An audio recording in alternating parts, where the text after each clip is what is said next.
তাদের ধারণাতে মসজিদে আমিন জুড়ে বললে মসজিদ নাপাক হয়ে যায়। হানাফির কোন কিতাবে লেখা আছে, মাযহাবের কোন বইয়ে লেখা আছে মসজিদে আমিন জুড়ে বললে মসজিদ নাপাক হয়ে যায়?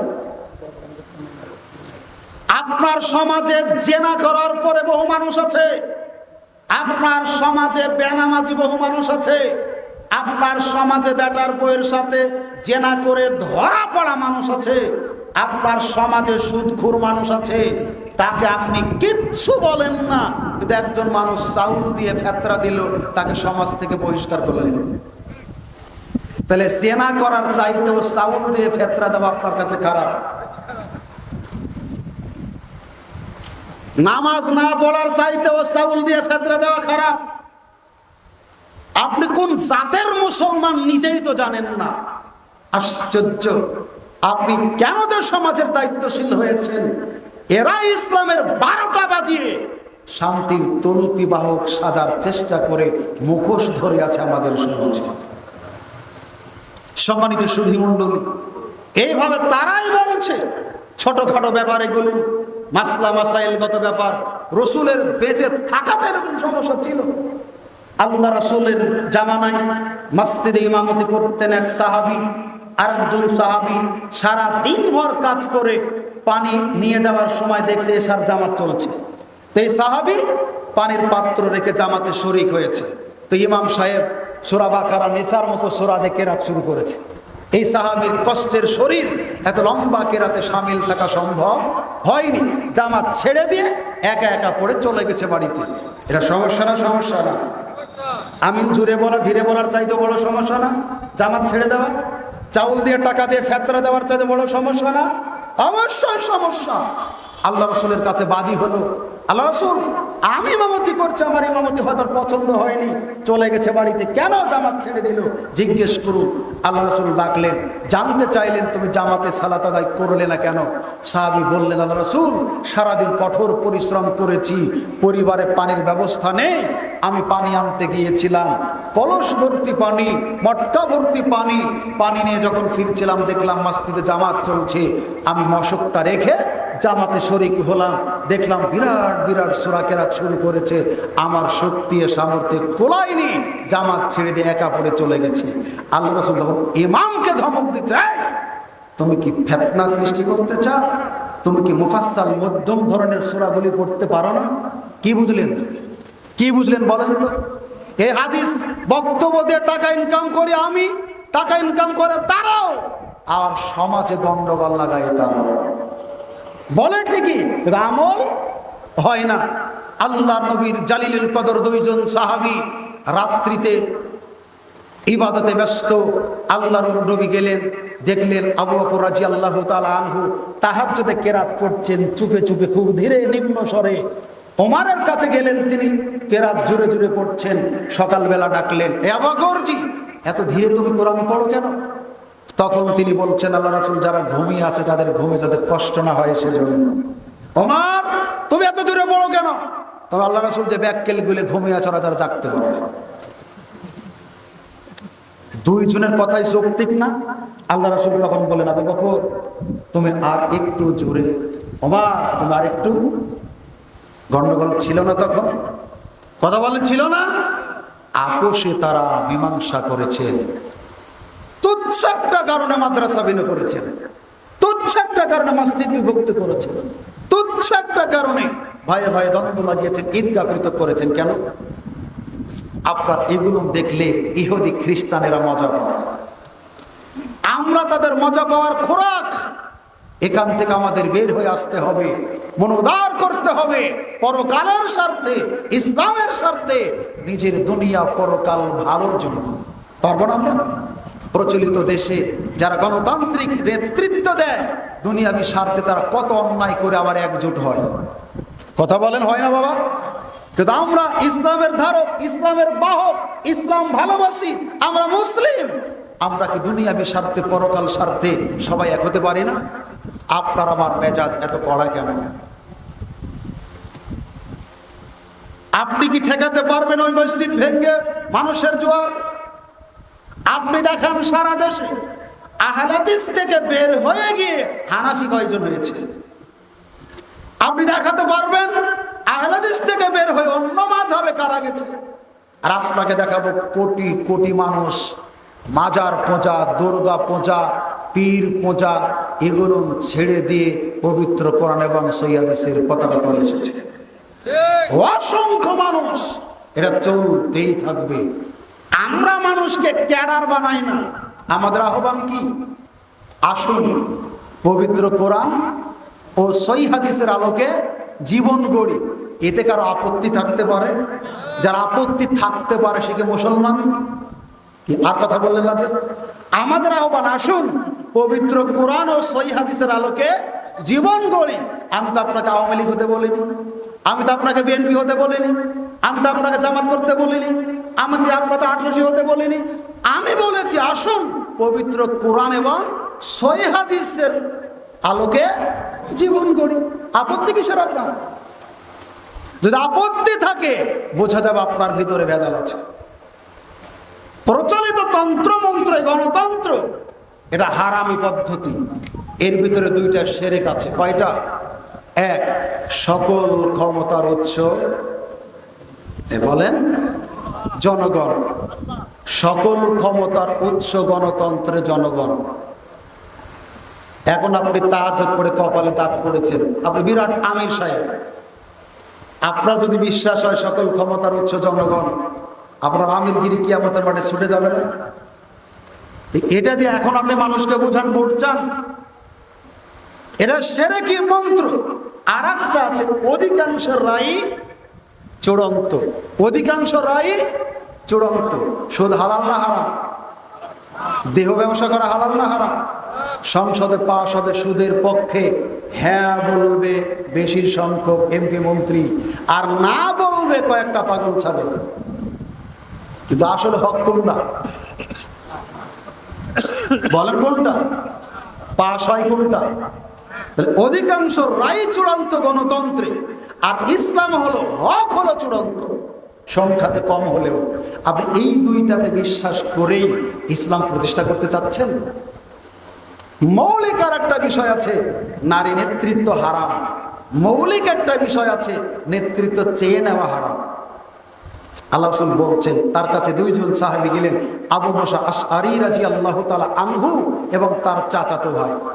আবু মুসা আশআরী বলছেন, আমি জানি না, বুঝি না আল্লাহ রাসূলকে কিছু বলবে আমার চাচাতো ভাই। এক পর্যায়ে বলছেন, আল্লাহ রাসূল, আল্লাহ তো আপনাকে বহু কাজের নির্দেশ দিয়েছেন, তো আপনি ওখান থেকে কিছু কাজের দায়িত্ব আমার উপরে দিন, আমি যাতে কাজটা করতে পারি।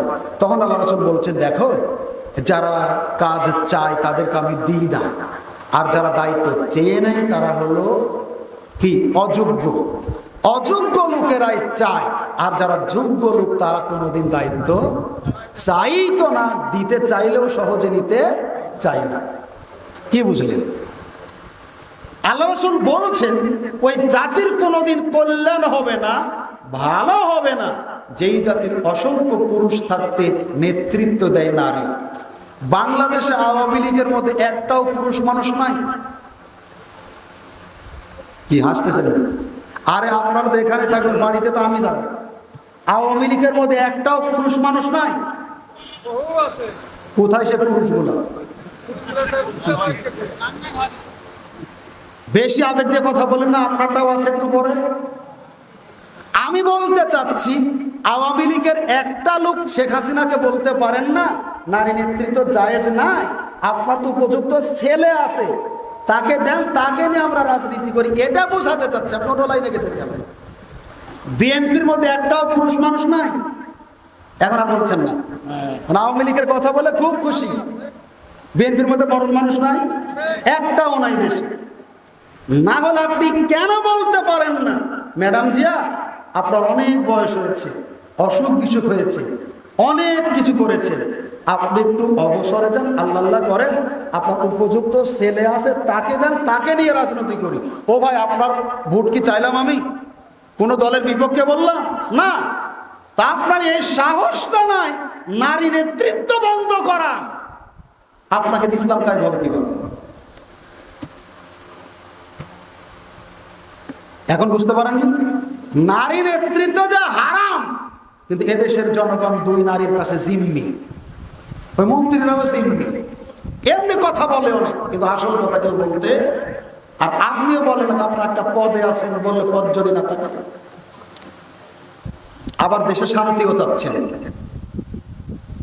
এখন বলছেন সবাই তো চাচ্ছে নারী নেতৃত্ব, আপনি কিভাবে চেঞ্জ করবেন? জি, তাহলে রাজত্ব নেতৃত্ব থেকে হবে না? অবশ্যই হবে, জরুরি। আল্লাহ রাসূল মারা গেলেন, 3 দিন দাফন কাফন হলো না। কয়দিন? কেন বলেন? নবীর পরে খলিফা কে হবেন? মাটি দেওয়ার চাইতে নেতা বানানো জরুরি, অস্বীকার করার কিছু না। কিন্তু এদেশের অশিক্ষিত মূর্খ এই মানুষরা নেতা বানানোর কোনো ভূমিকা রাখতে পারে না। আশ্চর্য। আপনি ছেলেকে বিবাহ দিবেন, মেয়ে দেখতে গেছেন তো বলছেন তোমার নাম কি? সূরা ফাতিহা বলেন।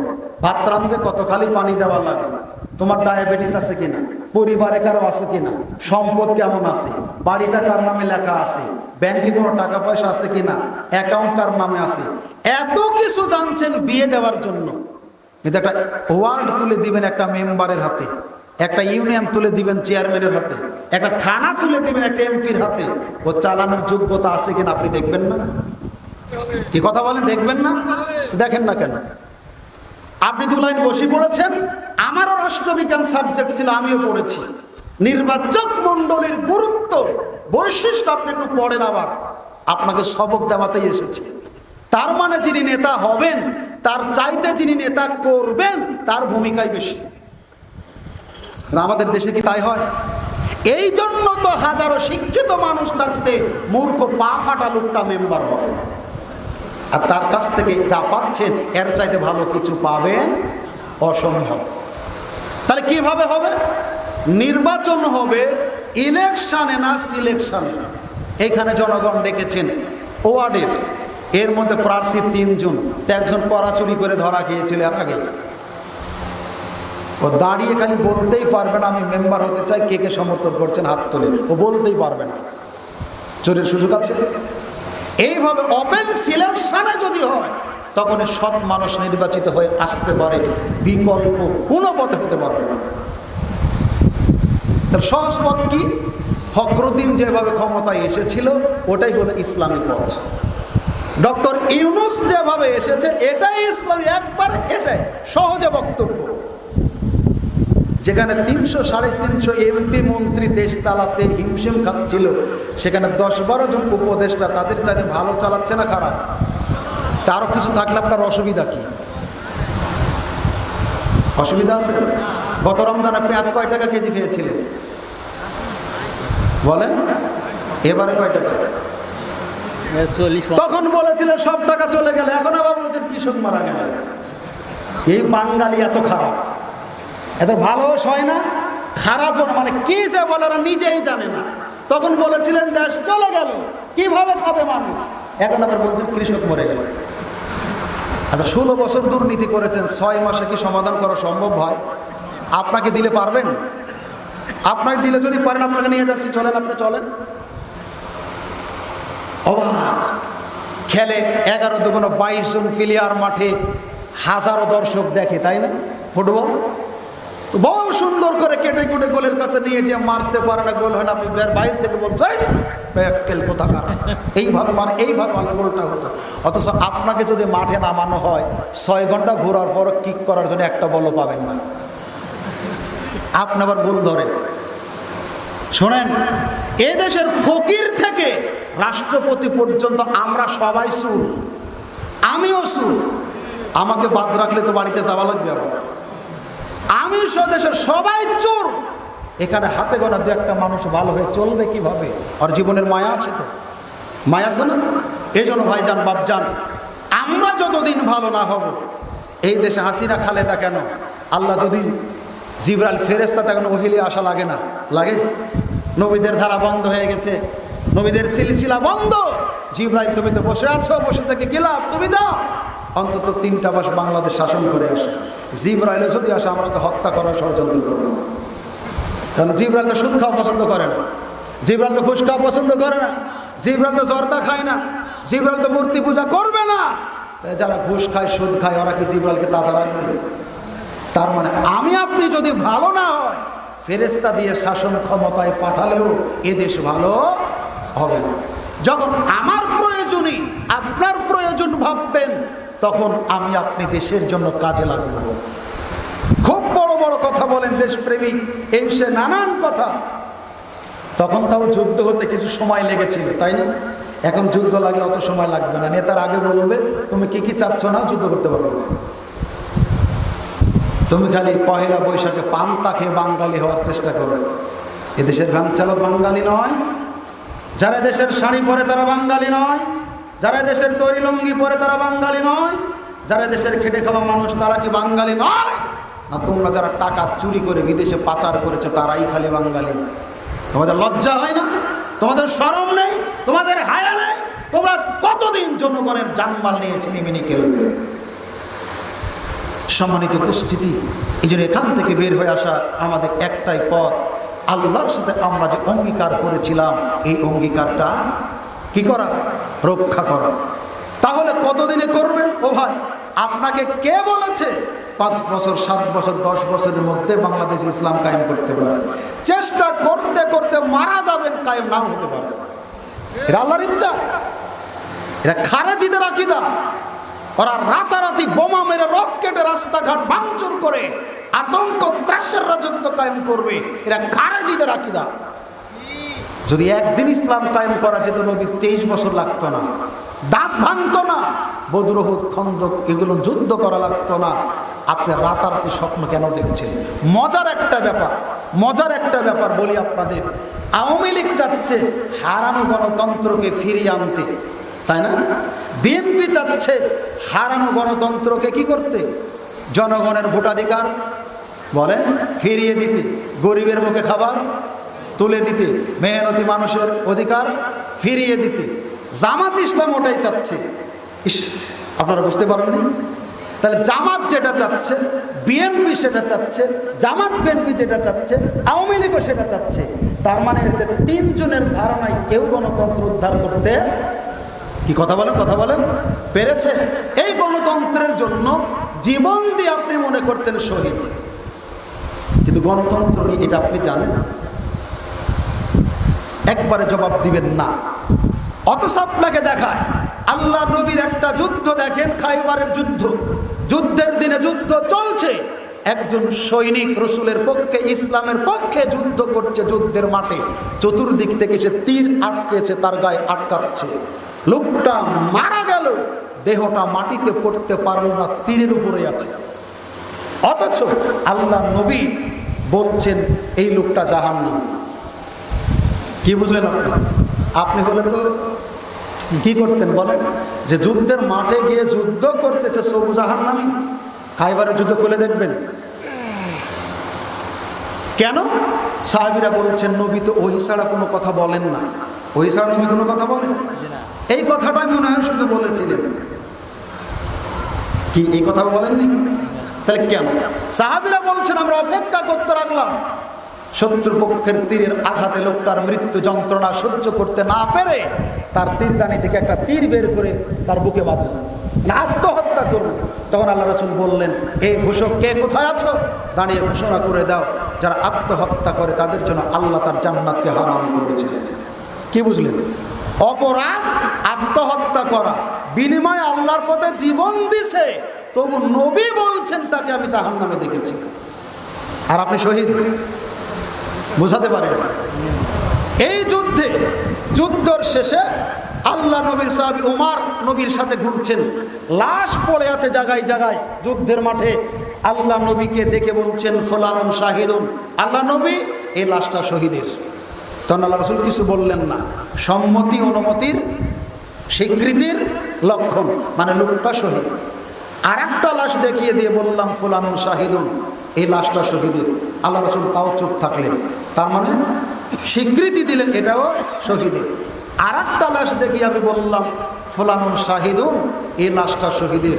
তখন আল্লাহ রাসূল বলছেন কাল্লা, কখনো নয়, ইন্নী রাআইতুহু ফিন্নার, আমি এই লোকটাকে জাহান্নামের আগুনে পুড়তে দেখেছি। কি বুঝলেন?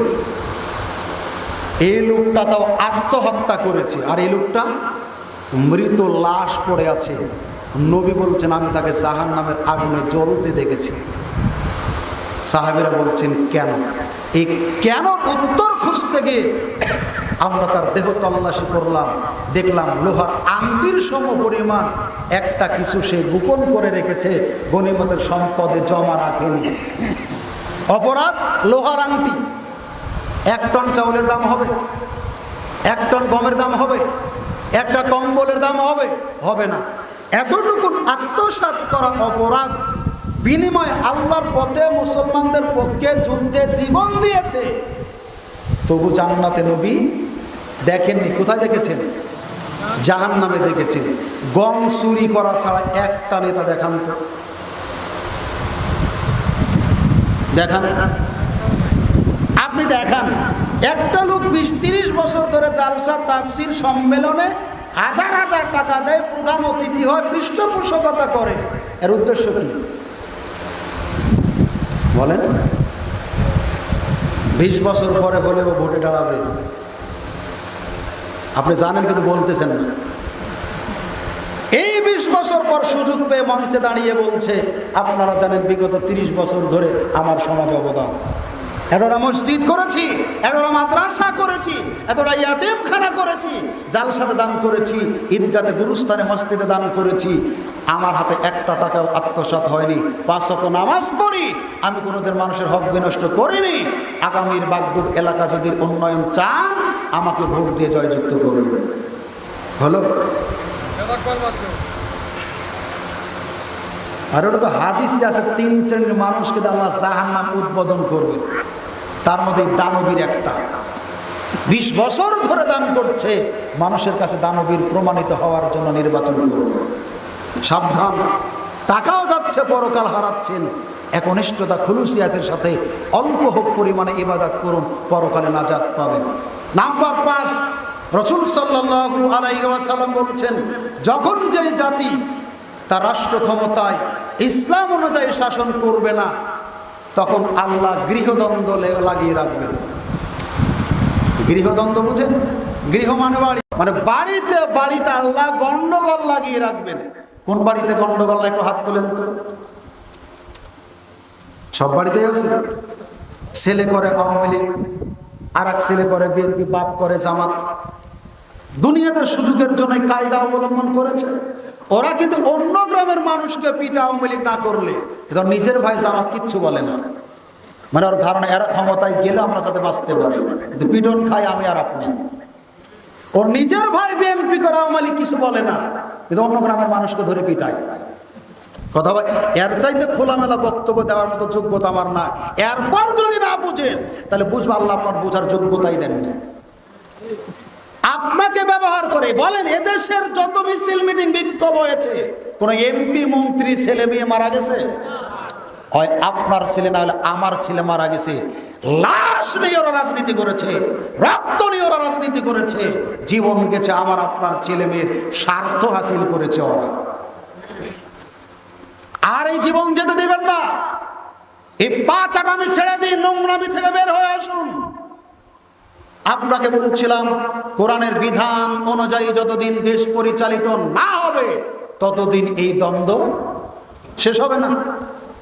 তাহলে এই দ্বন্দ্বটা শেষ করবেন কি দিয়ে? পুলিশ দিয়ে, র্যাব দিয়ে, জেলখানায় রেখে না। এই দ্বন্দ্ব দূর করার মাধ্যম হলো কোরআন হাদিস দিয়ে শাসন ব্যবস্থা চালানো। সেটা কি? চুরি করলে হাত কাটা, বিবাহের পর জেনা করলে বুক পর্যন্ত পুঁতে মেরে ফেলা, অবিবাহিত জেনা করলে 100 লাঠি পিটিয়ে দেশ থেকে 1 বছরের জন্য তাড়িয়ে দেওয়া। তো আচ্ছা, আমি মেম্বার, আমি চেয়ারম্যান, আমি এমপি মন্ত্রী, চুরি করেছেন আপনি, আমি আপনার হাত কাটতে বলবো, আমার অসুবিধা কোথায়? কি বোঝাতে পারেনি? চুরি তো আমি করিনি, চুরি কি আমি করেছি? হাত কাটলে আপনার কাটবে, কিন্তু আমি আর বলতে অসুবিধা কি? আমি জেনা করেছি, আপনি এমপি, আপনি রজম করার, হত্যা করার নির্দেশ দিবেন, আপনার অসুবিধা কি? আপনি তো জেনা করেননি, আপনি তো লুচ্চা নন, তো আপনি কেন বলতে পারেন না? বলতে পারেন না মানে আমার চুরির একটা অংশ আপনি পান। চোরকেই যদি মেরে ফেলেন ইনকাম বন্ধ হবে। অথবা আমি আপনার দলের কর্মী, আমাকে যদি শাস্তি দেন, বিপদে যদি রক্ষা না করেন, তা আগামী নির্বাচনে আপনার জন্য মাঠে আর ভোট করব না। বুঝতে পেরেছেন কথা? এজন্য পরিবার থেকে দ্বন্দ্ব উৎখাত হচ্ছে না।